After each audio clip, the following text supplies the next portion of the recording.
घ्या, शेवटी गेलीच ना आपल्या सोसायटीत राहायला. उगाच इथे राहून कशाला जीवाला त्रास करून घेत होती कोणास ठाऊक. ए सोसायटीत गेली म्हणजे तिच्या घरी नाही गेली, दामले नानांकडे गेली राहायला ती. इथं आपल्या घरी काय काटे टोचत होते? तेव्हा म्हणायची मला कुणाचा आधार नको, हे नको, ते नको. मग आता त्या दामले नानांचा आधार कसा काय घेतला होती ना?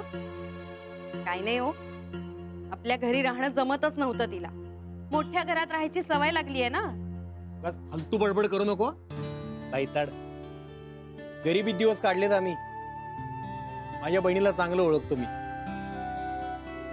10 बाय 10च्या खोलीत दिवस काढलेत तिनं सुरुवातीचे गुरुनाथ बरोबर.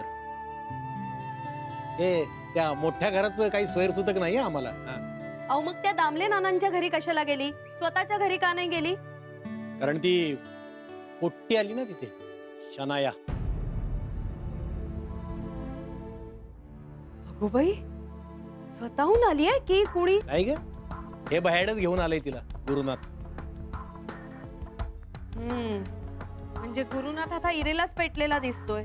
मला काय आपल्या राधिकाचं खरं वाटत नाही. मला नाही वाटत गुरुनाथ आता तिला परत घरी बोलवेल. असं तुला वाटतंय कारण तू तिला ओळखत नाहीस, पण मी माझ्या बहिणीला पुरा ओळखून आहे. ती तिकडे कशाला गेली असेल माहितीये? या दोघांना धडा शिकवायला. तिच्या समोर राधिका कशी टिकेल? मला तर उलटच वाटून राहिलं बाप्पा. म्हणजे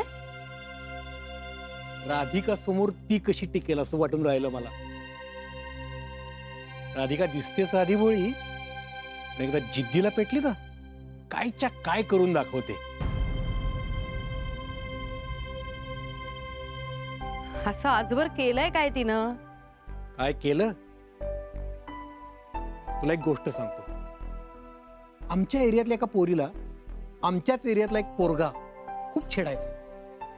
कुठेही ती गेली की हा पोट्टा तिथे उभा.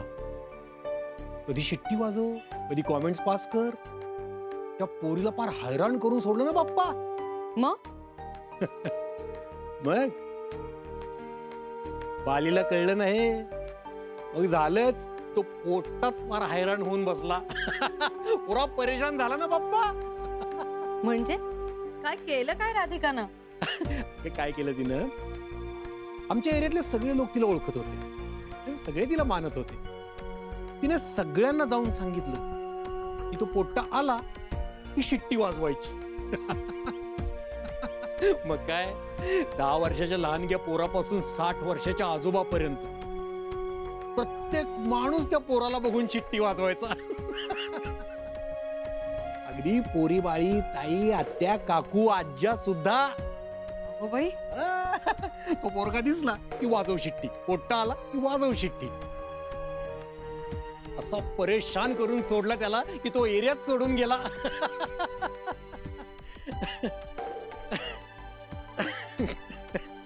अगं, एका दुसऱ्या पोरीसाठी ती हे करू शकते.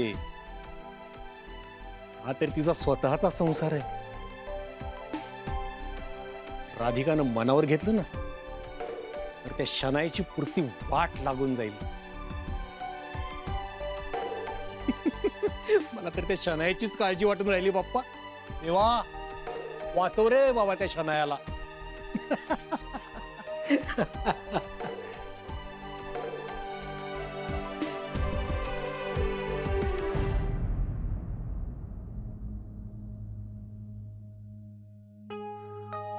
काय चाललंय?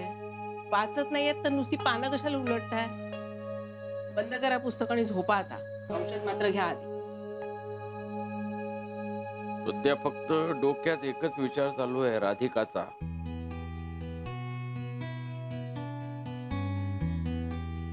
हे घ्या. हे कशाला? अहो कशाला काय? सकाळी केवढा त्रास झाला तुम्हाला. उगाच विषयाची परीक्षा नको. चला घ्या. असायला काय झालं? ते होय, नाही, तू पण ओळखलं नाहीस म्हणजे कमाल झाली. ओळखलं नाही? कमाल झाली? काय बोलताय तुम्ही? मला काही कळत नाहीये. अगं, आजारी पडण्याचं नाटक होतं ते. मग राधिकाने इथं थांबावं म्हणून. आणि माझा उपाय एकदम यशस्वी झाला. थांबली की नाही राधिका इथे? पण सगळ्यांना किती घाबरवलं तुम्ही. अगं, तेव्हा तशी ती गरज होती. काय समिधा इथे तिला राहू देणार नव्हती आणि काही केलं राधिका इथे थांबली नसती. मग काय थोडस नाटक केलं. नाटक कसलं? खोटं वागलात चक्क. ते चालतंय. ते म्हणतात ना, प्रेमात आणि युद्धात सगळं माफ असतं, तसंच ते. आणि काय आहे, राधिकाचं हे एक महायुद्धच आहे ग. आपला तेवढाच खारीचा वाटा. आणि ती पोरगी त्या बकुळाकडे राहते हे पटलंच नाही का मला. खरंय तुमचं. अगदी माझ्या मनातलं बोललात. म्हणजे आपलं घर इथे असताना तिने बकुळाकडे कशाला राहायचं. हम्म. आणि आता अथर्वलाही बोलवायला हवं. शाळा किती बुडते त्याची. हे बघ, तिथं सगळं स्थिरस्थावर होईपर्यंत सगळा खर्च मी करणार आहे. अथर्वला आणि तिला काही कमी पडू द्यायचं नाही. आपल्याला गरज होती तेव्हा ती मागे उभी राहिली की नाही आपल्या. हो ना. आपण नको का उभं राहायला?